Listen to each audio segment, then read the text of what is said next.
Welcome to the Aledo Bearcats Coaches Show podcast, a presentation of Real Country 92.1 Hank FM and NTXVarsitySports.com. Live from Parker County Brewing Company in Willow Park. The Aledo Bearcats Coaches Show podcast is brought to you by H5 Sports Barn in Aledo and Hiley Mazda of Fort Worth. And now, here's the voice of the Bearcats, Kevin Longquist. Hello and welcome to the Aledo Coaches Show podcast. I'm Kevin Longquist. We are at Parker County Brewing Company, just off of Ranch House Road here in eastern Parker County.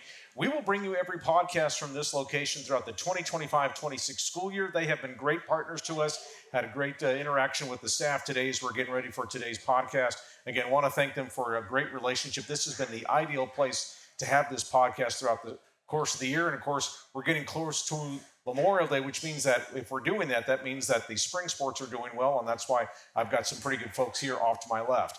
As always, we want to thank our two main sponsors between H5 Sports Barn and Hiley Mazda of Fort Worth. We continue to appreciate their support of this podcast, as well as Aledo Athletics. We also want to remind you that NTXVarsitySports.com is the home for streaming both Aledo playoff softball and baseball.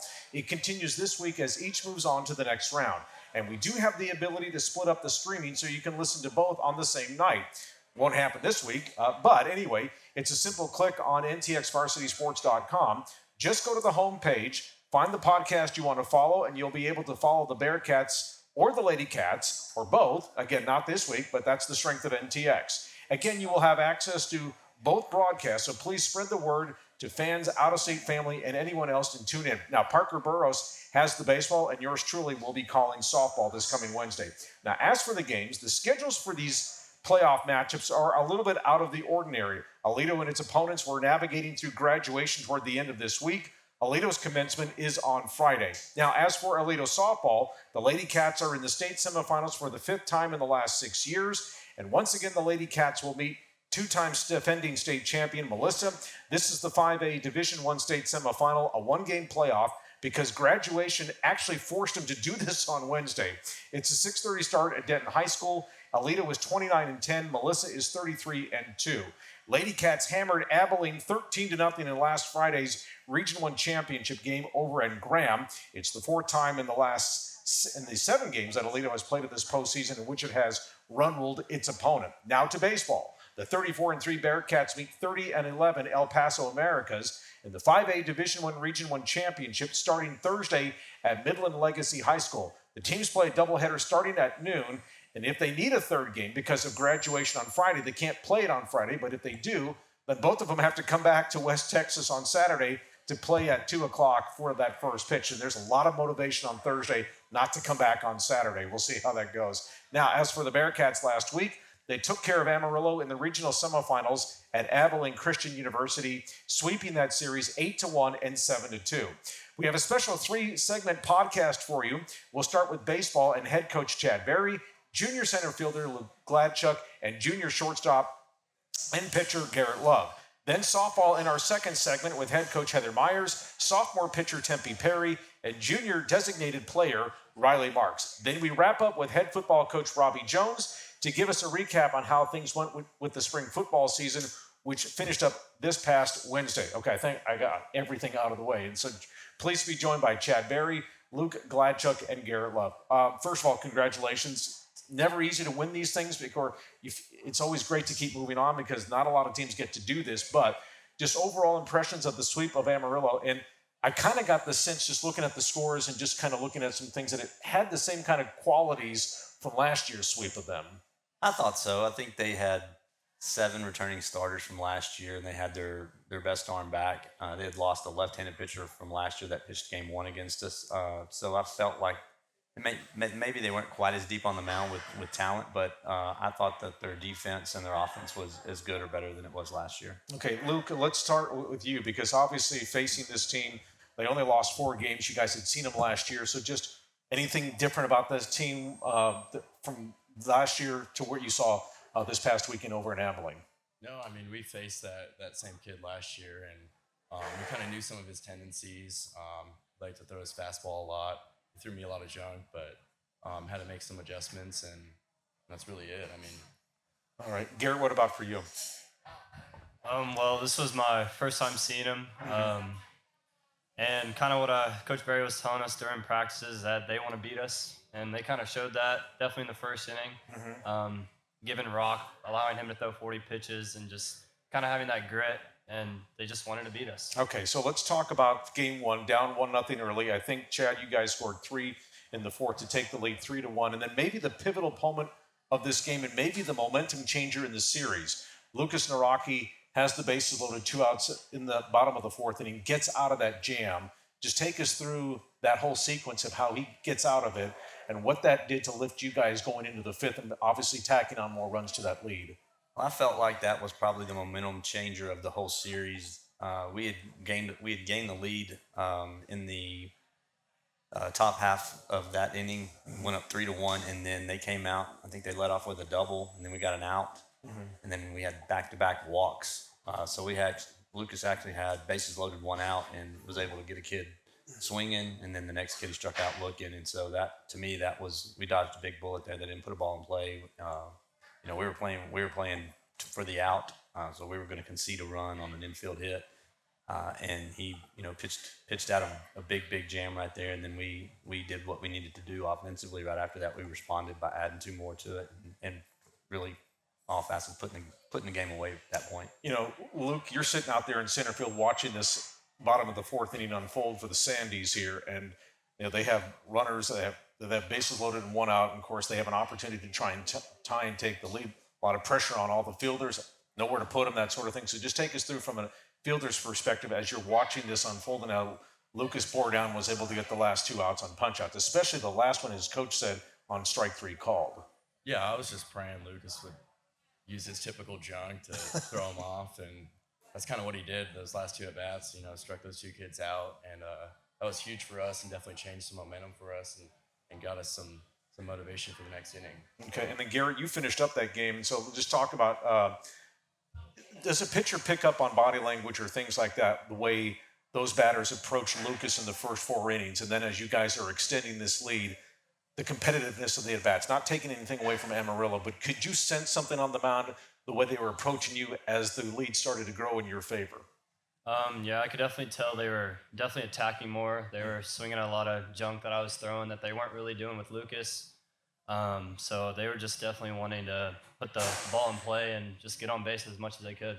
Okay, and Chad, one thing to finish up here on that game, you've talked about throughout the course of the year the fact that you have 10 arms that you can go to. Obviously, Sandifer and Naraki are your 2 starters here, but you can go to him.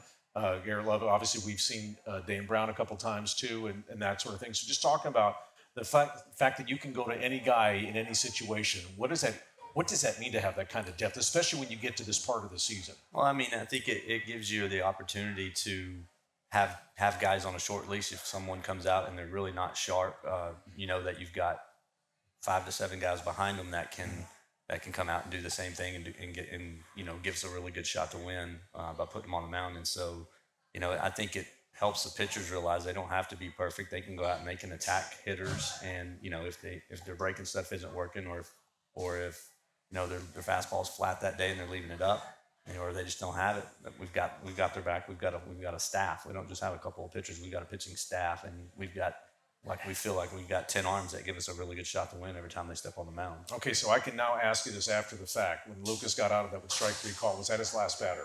Oh, yeah. Okay. Yeah. All right. Who'd you have warming up? You have him in the warming up behind him? Had him ready to go. Okay. I was curious about that. Okay. So now we get to game 2. You guys get the early burst, I think a 4-run first inning, and that just seemed a bit like a sign of things to come. You guys extend out to 7-0. They get a couple runs later, but just talk about just jumping on them early here, because that kind of can take the will away from somebody. Maybe a 1 or 2 run lead is one thing, but when you put up a bigger crooked number, that kind of changes the mentality of things. I thought, I tell them every time when somebody's down 1-0, you got to weather the storm early. And I said, if they open up an opportunity to jump on them early and put a lot of pressure on them, you've got to do it. And I thought we did a great job. They came out. I think we got up, maybe got one base runner on in the top of the first, and Luke got around that. So we got out unscathed and came out, and I think what did Wilson do? Did he draw a walk? I think Wilson drew a walk or got a hit, and then I think Luke caught the third baseman playing behind the bag and put the bunt down, and the pitcher went out and fielded it and threw it into right field, and we scored and ended up at third, and so we had a 1-0 lead 5 pitches into the game, and then from there, Barnes and Naraki and those guys did what they do, and they found gaps and put more runners on base, and we were able to open up a big lead and really, I think, kind of killed their will. Anything that you have to do with Luke, or anything you had to do with Luke, because he's pitching in his future ballpark there, and so maybe jitters a little bit higher, a little energy, a little more juice. Maybe he's pitching in front of his team was out of town, actually. They were out in Utah. But, I mean, how was he just kind of dealing with those types of extra circumstances there to make sure that, let's just make sure that it's Amarillo. We're not worried about 2027. That you have to kind of keep that in its rearview mirror. I think Luke is probably about the calmest guy on the team. Mm-hmm. He doesn't seem to let anything really affect him. Mm-hmm. He's just kind of even keel all the time. And I think he looks at it as it's the next start. I need to go out and try to be better than I was in the last start. And I want to be able to command my pitches. I want to command the zone. I want to mix my pitches up well. I thought he had one of his better starts of the year. Okay. Luke, I'm glad you're here because I called your area series against Pascal. I thought the outfield defense was such the underrated factor in that series sweep. So just tell me about the continuity and the chemistry you have with Kyle Poindexter in right and Will Senneman over in left. Yeah, those are my guys. We call it the NFC, the no-fly zone.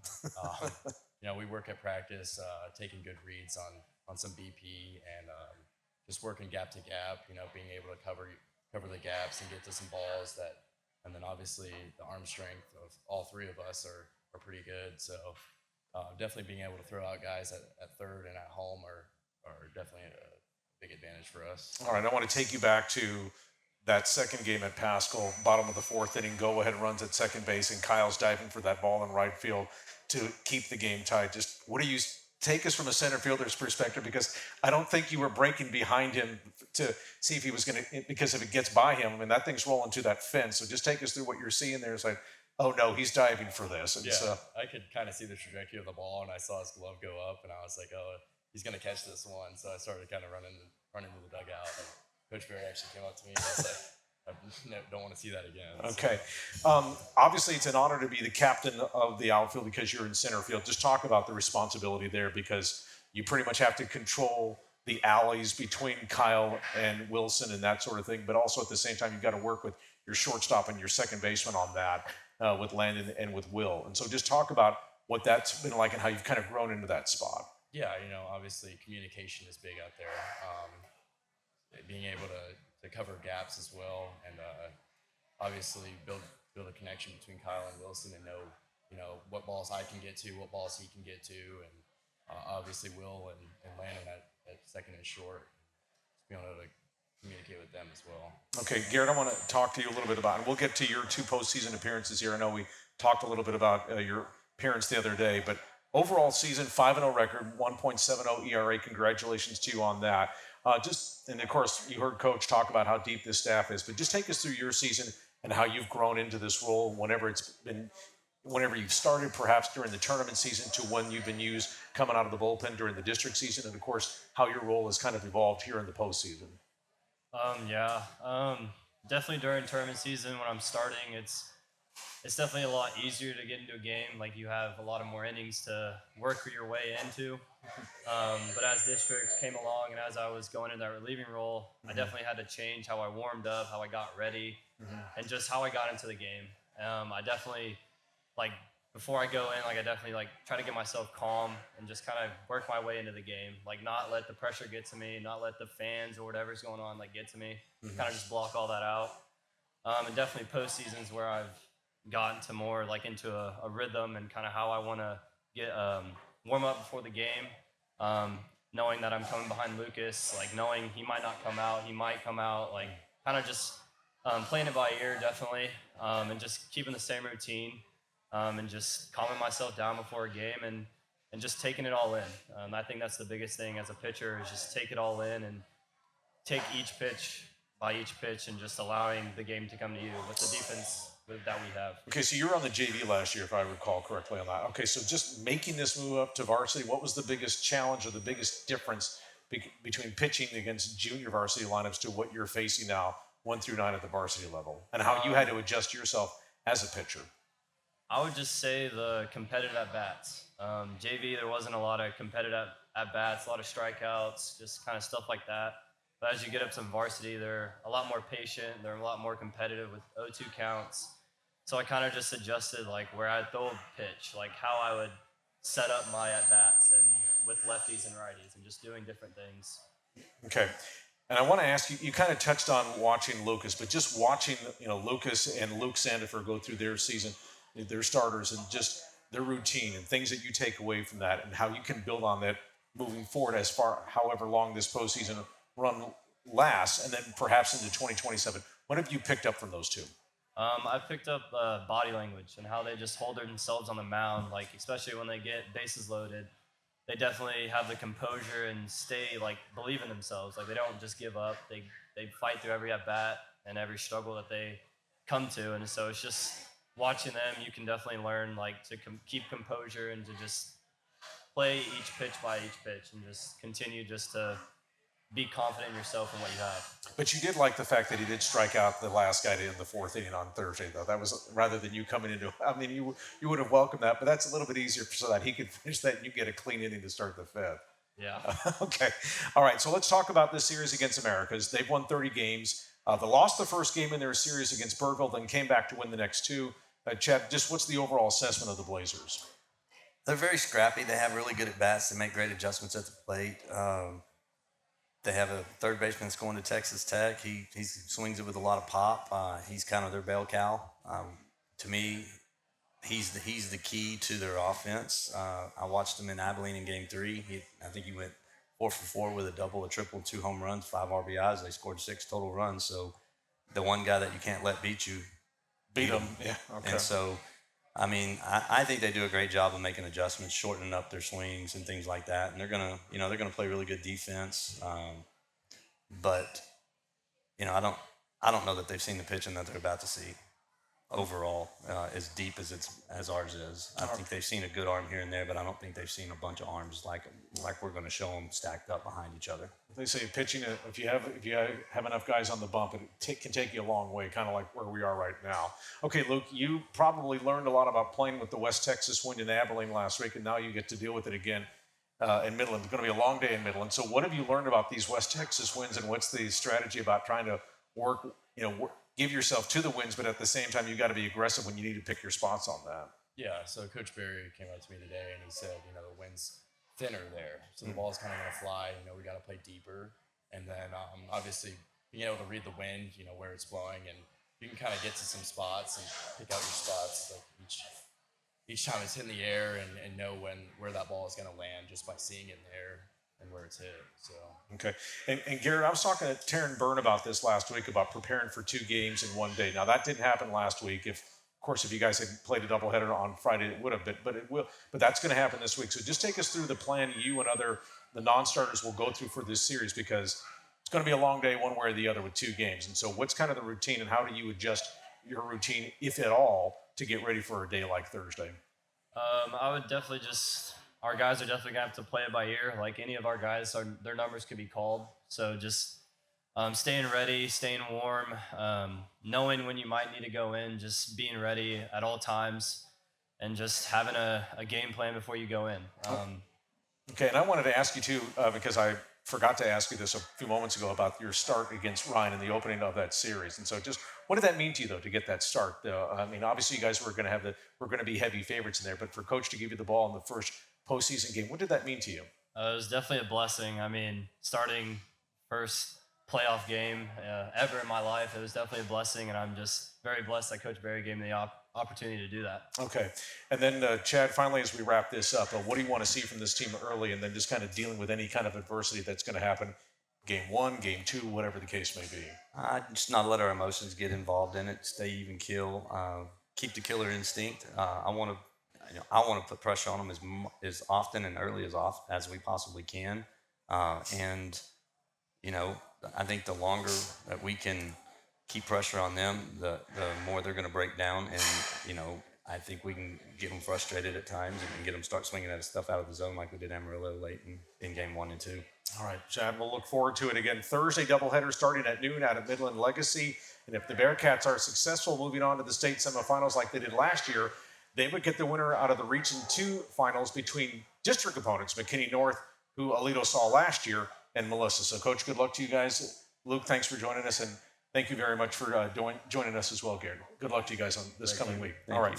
And we want to remind you that this Aledo Coaches podcast is brought to you by H5 Sports Barn. H5 Sports Barn and iPhysio and Performance can help unlock your athletic potential and elevate your game like the Aledo Bearcats. With expert sports physical therapy, tailored recovery plans, and top-notch sports performance training, H5 Sports Barn, proud supporters of the Aledo Bearcats.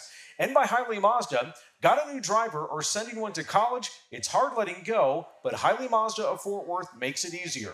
Mazda's advanced safety features like automatic emergency braking and blind spot monitoring help protect your new driver whether they are heading across town or across the state.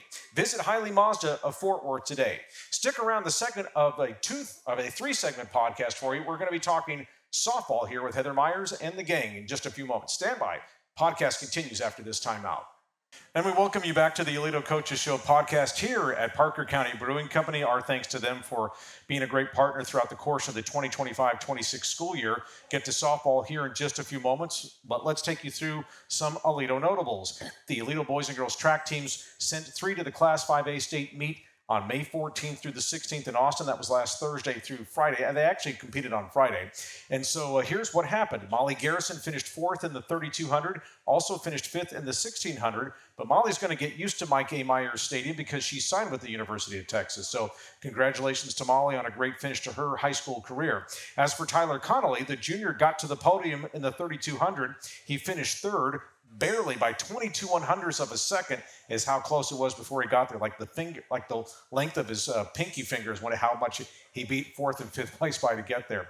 And so congratulations to him. He also finished 5th in the 1600. And as for Addie Fields, the sophomore, got to the podium in the pole vault. She finished 3rd, and she won the tiebreaker over 4th place. Okay, pleased to be joined now by the softball contingent here on our podcast, head coach Heather Myers, designated player and pitcher Riley Marks, and of course, the starting pitcher for last Friday. Well, pretty much she's been the starting pitcher throughout the course of the postseason in Tempe Perry. So, Coach, congratulations. I got a chance to watch it all start to finish last Friday in Graham. Just kind of, you had a couple of days to digest it over the 13-0 victory over Abilene. Things that stood out to you in that? Well, obviously some stellar pitching. I think she ended with 57 pitches in 5 innings, so she kept her pitch count down. She was attacking the zone, making them chase. But pitching was great, and then our defense was on point. Kept us, making double plays and things like that. So saw lots of good things. And then offensively, when we made the adjustment, then you started seeing the runs come across. Yeah, I was going to say, you guys missed the chance in the first inning with the bases loaded, 1 out, but then. And Tempe, I'll come to you on this here in just a second, but that 3-run home run, I think as I was talking to you post-game, I think that just kind of took some of the edge off for your team, and everyone kind of took off from there. And that's when the game just kind of mushroomed into what it became. Absolutely. It's always fun to not have to be chasing anymore or not to have to chase at all. So, yeah, they rested, they settled down, and started playing their game for sure. All right, Tempe, I want to turn it over to you real quickly here because the 3-run home run, of course, you and I were running up and doing our cardio and gunning up the steps for the post-game interview last Friday. But I want to talk to you a little bit about because, sometimes when a pitcher faces her opposing number, it's kind of an interesting dynamic that goes into the game there. And, of course, she saw you as well, Ava Reyes. And so just talk about when you're going against her, because I remember asking you in the post-game show, you missed one. You were right on the first pitch, and then you knocked the second one into the scoreboard. So as you're watching her, do you kind of watch her as she's going through the lineup to kind of get a feel for her? So, I mean, all batters do that, but from a pitching standpoint, you can kind of put yourself in her position too. So definitely, I definitely missed the first pitch in that at bat. So being in one game series, I knew I couldn't miss it again, and I knew she was going to go back there, so I needed to take advantage on that. And being a pitcher in that position, I knew the umpire strike zone the whole game, so I knew what I could attack and what I needed to lay off of. So I was able to attack that pitch knowing that it was either going to be a called strike or I wasn't going to miss it again. I wasn't going to let her beat me again. Okay, now, Riley, I'm going to turn it over to you. A big 3-run double for you that really catapulted that 9-run 4th inning that made this the run rule game that it was. But it seemed like, there was nobody out, too. So just take us what you saw on that drive to right center. I just really made sure to let the ball get deep. I knew that if I attacked that outside pitch, I needed to take it to right field. and knowing the arms of the outfield was also really important. So I knew that if I got it to right field, everybody on base was going to be able to score. So that was just really important to be able to wait on the ball and get it there. A lot of traffic on the base paths, Riley, as we keep it with you here. Just talk about, because you guys, again, had the bases loaded in the first, and then, of course, the 3-run shot by Tempe that kind of got you guys going in the second inning. But when you guys get that kind of traffic on the bases, what does that do in terms of just kind of getting you guys going, and then kind of you can feel maybe the pressure, the vibe that's going against your opponent on that? So early in playoffs, we kind of struggled with getting people on base and then not being able to produce and get them in. So we've just focused a lot on practice with getting people on base, and then if we don't score them, we have a punishment. So it's just really important to make sure that, like... What is this punishment? Well, it's burpees for bobbles. You want to tell everyone what that is exactly, or...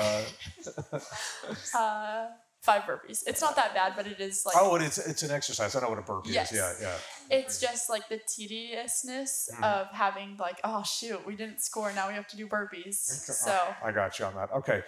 Productive year for you, 36 RBIs, hitting 375. What's it been like for you offensively this year? It's been pretty good. I mean, I know that if I struggle early in the game, it's just a game of adjustments, and it is a game of failure. So just being able to overcome those mistakes is really important. And also, like, from a pitching standpoint, like, it's easier to see spin and know where it's breaking, where to be in the box so you can catch it before it breaks or see it for the ball it is. So just really important to make those not make the mistakes, but like learn from them, and then just keep going. All right. Okay, Coach, I just wanted to ask you too, just about Ava Reyes. She's had a fabulous year for Abilene. I kind of got the sense, though, that she was pretty nervous, and maybe the moment for Abilene was maybe a little bit big for them. Again, they were making history, their first regional championship game in history. Kind of showed, too. I mean, Ava hit 4 batters, plunked Delaney Rosser twice, got to know Delaney more than she wanted to. But anyway, when you see a pitcher like that who's trying to just feel her way and get some momentum on that, what does a coach do to her with her team in the dugout, or even when they're going up to bat and saying, look, you can kind of sense that she's not on it and she's trying to fight through it. You've got to really make her pay for this. So what's your message to your team in that respect? Well, we did respect her for sure. We went into the game knowing we're going to have to make adjustments on the fly, seeing as it's a 1-game series. So we're really good at making those adjustments. And once we saw that she was struggling, we knew the umpire's strike zone. We knew he was given away. So we made the adjustment to toe the line. And I told them, if she throws it inside, turn and take it. So we're going to get on base one way or the other. So when we see them get rattled like that, I feel like we calm down even more and we go on the attack. Yeah. So that we were looking away, reacting in. That was our game plan at that point. Tempe, I want to ask you about this because for you kind of were in those shoes last year as a freshman, kind of learning your way through these big games. And so how do you think you've grown as a pitcher from what you went through last year's state semifinal run to where you think you are now as a pitcher, just understanding the moment as you guys get deeper into a season?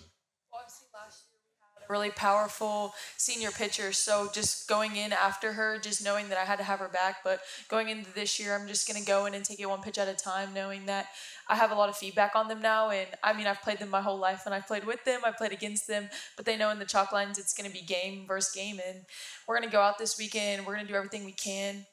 And just going back and watching film from last year, going back and watching film from recent games from them, we're just going to do our best. And I know I have my defense behind me, and I know that we have the bats to get the hits done. So I'm not too worried about it, but obviously we're going to take it one pitch at a time. Keeping it with you here, 4th playoff game in 7 where you all have run-ruled the opponent. All 4 of these have been series clinching wins. Just talk about the mentality of finishing off an opponent like you guys did it against Burville, of course, the 1 game against Pascal, did it against Monterey, that 17-1 game, and of course this past Friday against Abilene.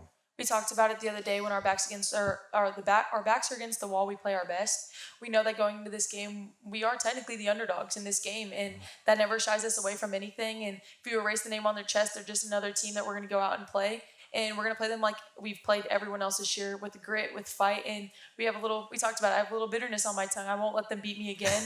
Won't let them beat us again. And right. We're going to respect them, but we're ready to, we're taking the title. All right, Coach, I want to ask you, okay, this program into the state semifinals for the 5th time in the last 6 years, 8th time in program annals for this program to go that. So we talked a little bit about this on the postgame show Friday when you and I were talking about that, but when you hear that kind of number, what do you think of? Discipline. Mm-hmm. That's the main thing. I mean, coachability, grit, willing to do what it takes to work day in and day out to be able to show up in this series every year or almost every year. But it takes a lot of grit. It takes a lot of hard work. And we talk about discipline all the time in the batter's box on defense. Clean 21 outs, and they're willing to put in that sacrifice every day at practice. So. Okay, now Tempe was getting ahead of me here on the showdown with Melissa, but here we go with the. Just kidding. But anyway, no, Riley, you can have it on this, and so, but anyway, Coach, I want to ask you real quickly. This rematch, of course, lost this game last year, 15-4. There were some early defensive mistakes that really burned you guys early. So, what did you take from that meeting as maybe lessons learned? I don't know how much you want to dwell on that game, or if you just kind of put it in the rearview mirror and say it's 2026, it's not 2025. So how do you kind of balance that as you go into this one on Wednesday? Yeah, we're definitely not carrying last year into this season. We did lose. We did make some errors that we shouldn't have made. But again, nobody goes out there saying, "Hey, I'm going to go make an error." So we know it was not intentional. But this year we are going to be very intentional, be very disciplined defense-wise. And I think it's going to be a good game if we play solid defense and we play our ball. It's going to be a really good game. Okay, Riley, just take us through what the mindset needs to be with this one. Obviously, they're a good team. We're all very aware of that. And we've grown up playing with them and against them. So we know their game. We know their mindset. We know that they want to beat us just as much as we want to beat them. But in all reality, the pressure is on them. The pressure is on them to beat us because they have before. We're obviously considered the underdogs in this, but we have just as much skill and just as much determination and perseverance to get through this because we know what it feels like to lose to them. They don't know what it feels like. So it's just important to keep that mindset and just remember that we did make it here for a reason and we're willing to do whatever it takes to make it out of this game. Okay, and Heather, you actually lost this flip to them. It was here's the weird story about this series, okay, because Melissa's graduating on Thursday. Again, you all are going on Friday. Then Melissa head coach Cassie Crabtree had a can't get out of it thing on Saturday. And so as much as you guys were going to try and get a series, it actually turned into the one game. So just kind of talk us through all the dynamics and how we went from you lost the flip and you were going to play a series to we are going to play one game, which is what you wanted anyway. It is what I wanted. So that was a God thing for sure. So we agreed we flipped, she won, we agreed on Wednesday, Thursday, Friday. She came back and said she couldn't play Friday because obviously it's the day after their graduation. Nobody wants to play the day after their graduation. She offered for us to play after our graduation. Yeah, that's not going to happen. I said, no thanks. So it really came down to, I offered, we're going to flip for, you want Wednesday, Thursday, if game Friday. I want doubleheader Wednesday, if game Thursday. And she didn't want to make the flip on that, which I don't blame her. That's a tough thing to want to flip on. And she reverted back to the one game. So that's how that. The dreaded one game playoff. Here we go again on that. And so, but again, you guys are know this pretty well. Okay, Tempe, you're going to be dealing with this lineup. You kind of talked about it a little bit just a few moments ago. You know they can crush it. 92 home runs. A couple of folks have already hit 20 this year. And so, and as you've said to me, you even said it to me in the post-game interview after Abilene, pressure is a privilege. So here you are. It's your job. You got the ball. Talk about it. I have a great defense behind me, and we've already seen them this year. I've already faced their entire lineup. I'm going to get the exact same lineup again. And, it came down to some defensive errors last game, and that's totally okay, and that we're just not going to let them beat us in the places they beat us before. And they hit the ball. That's just going to happen. They're going to hit the ball. I'm going to miss pitches. It's going to happen. It's a game of failure, but you know what? We're going to go out there, and we're going to do our best. And facing this lineup, I'm not scared. I'm going to be honest. Most people are scared to face the lineup. I'm not scared to face them. I'm ready to take on the challenge, and I know I have the best defense behind me, and they're going to make the plays behind me, so I'm not too worried about them. I'm going to go in, prepare this week. I've already been preparing this week, so I'm just going to go in and take it one pitch at a time. But I'm not going to let the moment get too big for me, and I know my teammates aren't going to let it get too big. And we're all ready to face them. We've all been preparing, and the anticipation and the adrenaline will be going in the game. Making it being a one game. But at the end of the day, we want it to be a one game. We're going to beat them in one game. Didn't matter if it was a 3 or if it was a 1. Our backs are against the wall right now, and we're going to do exactly what we said we were going to do when we go out and win. Okay, so I want to ask you this. I'm going to kind of deviate for a second because I love watching pitchers pre-pitch routine. You get the ball from Braylee Meyer. You go behind the circle. You kind of turn and look towards center field. Then you come back, and then when you get into the circle and you stand on the rubber, you hold that ball like you're about to drop it or something like that. You got that thing twitching in your hand like that.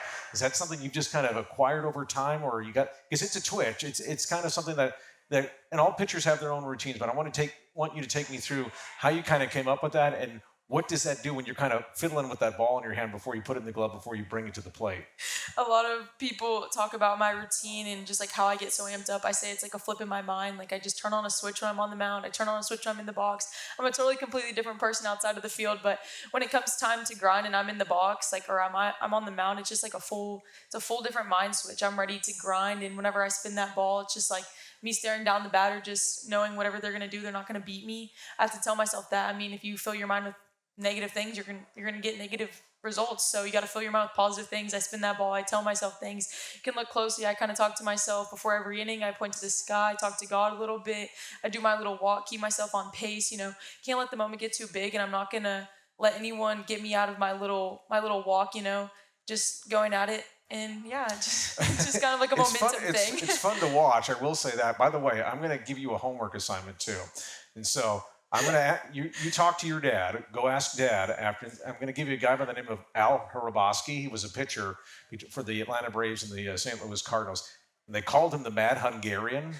And he would do the same thing, that he would kind of have this inner clubhouse meeting with himself, and then he would fire the ball into his mitt before he'd storm to the top of the mountain. Ask your dad about him, and he'll show you a video of him on that, and you'll see I'm doing exactly what he's just doing. Okay, finally for you, Coach, real quickly here, just. Like I asked Coach Barry with the baseball team as they're getting ready to play El Paso Americas, what do you need to see from this group on Wednesday?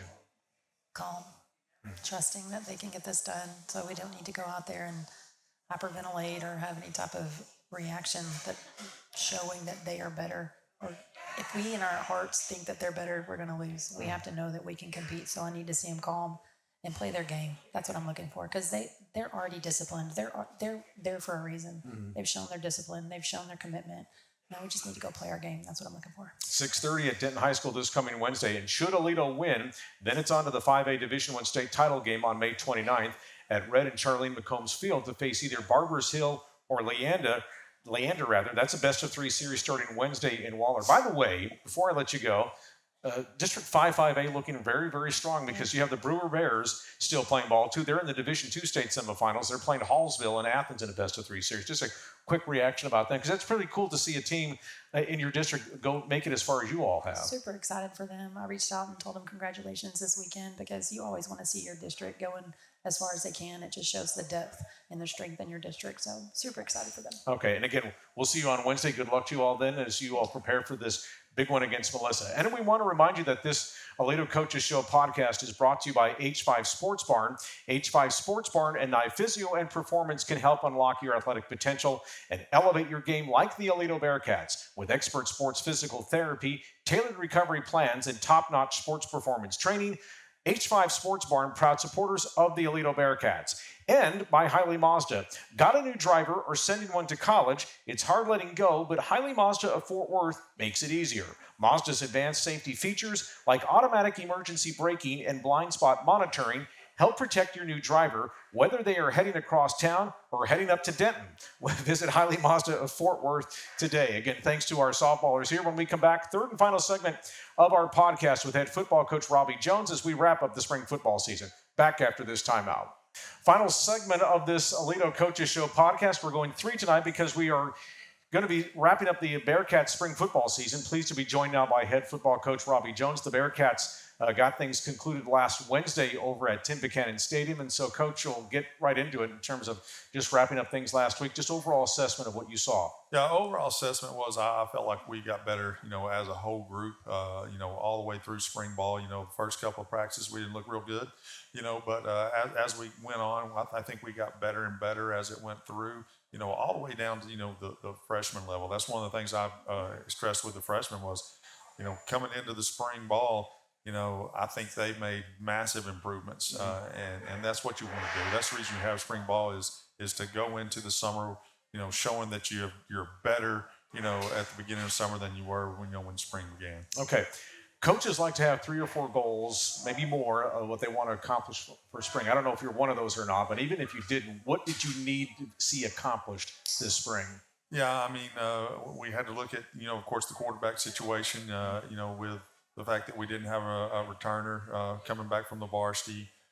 Running back is also a big deal, and then basically the entire offense. We're replacing everybody on offense except for Grant Foreman at center, and so we needed to see some improvements on all phases of the offense, and we're going to be better, when we get back in August, because we're going to get 2 seniors back that were out all spring. Right.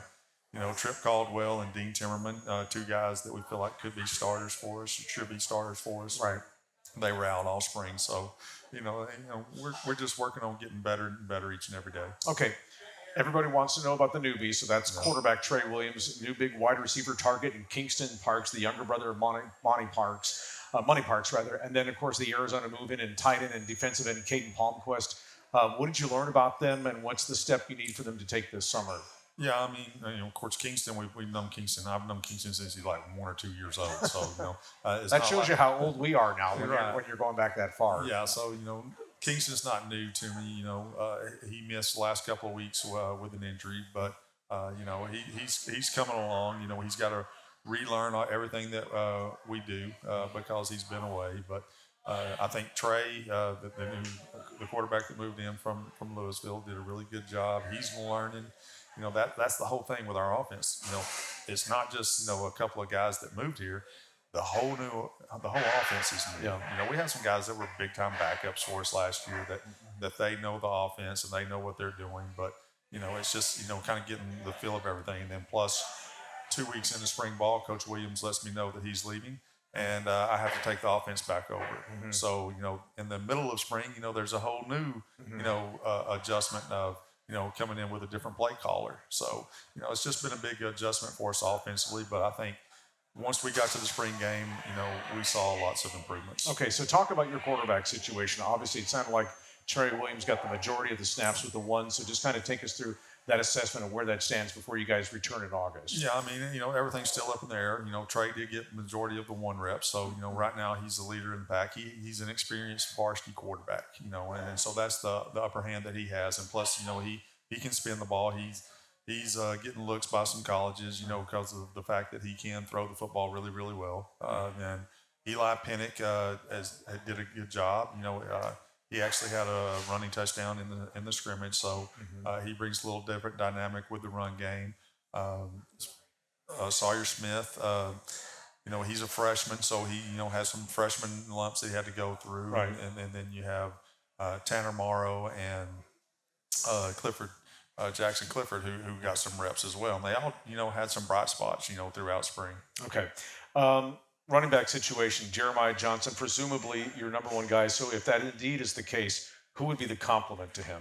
Yeah, we're still trying to work all that out. Right now, of course, Jeremiah's number 1. We could see some Jordan Hall back there a little bit. Okay. Jordan did play some running back in middle school, so that's a possibility. Getting him some reps at the running back. You have Izzy Roberts. You have several different guys, that we possibly could go with. Okay.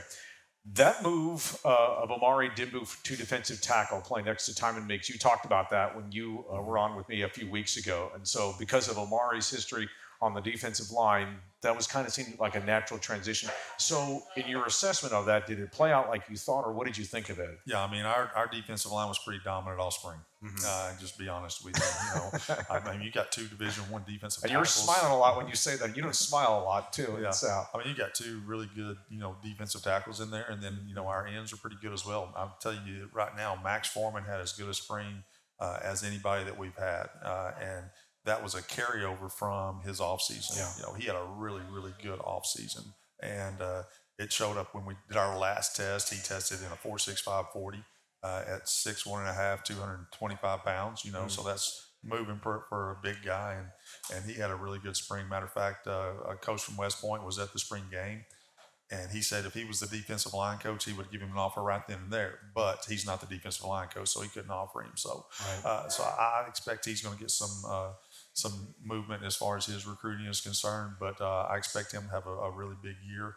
But defensive line, was kind of the stars of the spring. Yeah, for sure. And the thing about Max is, I think probably, at least from my eyes, is that he got so much experience last year during the 2025 season that I could see why you were so excited, because he probably took what he did last year, especially when he had a sub in for Carson Dempsey or what have you, and it just seemed to give him that momentum into the offseason. Yeah, I mean, it gave him a lot of experience. Got a lot of varsity game time, big time experience. He actually started the last 2 games of the year because Carson pulled that hamstring against Fort Worth Arlington Heights, and so Max got a lot of really good experience, and I think that's carried on. He's got a lot of playing with a lot of confidence right now, and that goes along with like I said, he had a great offseason. We have a point system with our offseason lifting, and we've only had I need to go count it, but maybe a dozen guys that have scored over 100 points through the years. Timon Meek scored 106 and Max Foreman scored 100. So that tells you, what kind of offseason those guys had. That's terrific news to hear that. Okay. Any new faces coming through the sub-varsity that you think have a chance to make an impact this fall? Man, just about anybody. You got to look at Maddox Nurse. Maddox, another guy that had a really good offseason. Maddox got a little bit banged up at the end of the spring game, but Maddox is going to have a big one. Kane Lanier had a pretty good spring game, at the receiver spot. And then, we got 2 really good tight ends. Kobe Thompson, who is a returner from last year, and then Caden Palmquist, who moved here January 1st from Arizona.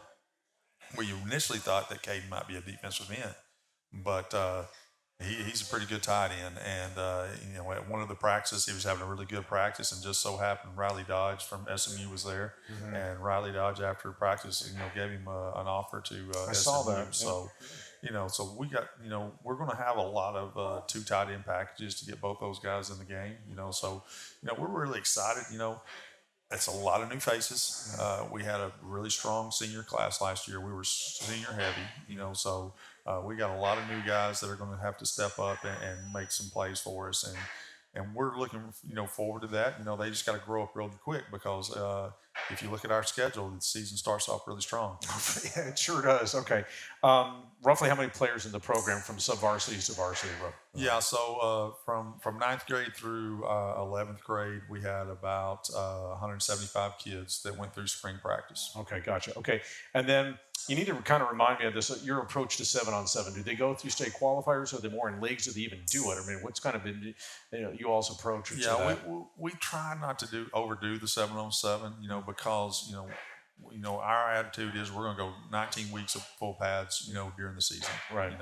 Because you got to take in the off week and the weeks leading up, and then you got the 16 games that we try to get to play, and then you go 4.5 weeks of spring ball. So you get so much time, in pads and all that we don't want to overdo the summer 7-on-7. We do have a league. It's 3 nights. Throughout the summer. It's going to be every Tuesday night in June, starting June 8th. And we've got, and all the games are going to be in Aledo this year. Some of the other schools didn't want to host, but we've added Granbury this year. Brock dropped out on us. And then we still have Azle and Boswell. So there's 4 of us, and we just kind of get together, play each other, and the coaches go out and officiate it so that, we don't hire officials. And it's really a group of young men and coaches. And the one thing that I mentioned was, we don't have to worry about, a loss of unsportsmanlike stuff like that with the groups that we have. Yeah. We expect our kids to act right, and those coaches expect their kids to act right. And, we just get out there and compete against one another. All right. Final question for you. Your message to your team as they head off to the summer, even though you're going to be around them, and of course, new era starting in August with moving up to Class 6A. Yeah, I mean we're I think our theme we've said is level up. We're gonna bump it up a level. Getting up to 6A. But my main message to them is that the last time we're going to meet this year in school is tomorrow. We have first period athletics. Exam is tomorrow, and then we don't meet with them the rest of the week. So there are 20 days from the last time we meet until the first day of PC starts that we don't meet with our guys. So the message has been, hey, we need some leaders to step up, and you leaders need to get your groups together, and y'all need to get in the weight room. Y'all need to be working out together because you don't need to take 20 days off. All right. So that's been the main message, and we're going to go into the summer. We're looking to get faster. That was another message that I gave them was when we show up in August, not only do we need to be, stronger than we are right now, we definitely need to be faster than we are right now. It's a different game for sure at the 6A level. Coach, look forward to it, and appreciate your time giving us a kind of a recap of how things went this spring. All right, thanks for being with us. And don't forget the Bearcats' first day of fall workouts is going to be August 10th, and then Aledo with the 2026 Lid Lifter on August 28th. They will be playing at North Crowley. And Hank FM, of course, is the flagship station for all the Aledo Bearcats. We'll be looking forward to bringing you the Bearcats in late August. And again, don't forget to tune into ntxvarsitysports.com for Aledo Lady Cat playoff softball against Melissa this coming Wednesday, and then playoff baseball for the Bearcats as they take on El Paso Americas. That will be on Thursday. First pitch for Melissa, that semifinal game is at 6:30. Pregame show is at 6:15. That doubleheader out in Midland for baseball is at noon. So with the pregame show is at 11:45. So for my engineer, Bryce Andrus, and for Addison, who did a great job holding the phone, nice work there, young lady, and for the rest of the Hank FM staff, thanks for being with us here at Parker County Brewing Company. Again, our thanks to them for hosting us throughout the course of the year. Been a great relationship with them all the way through.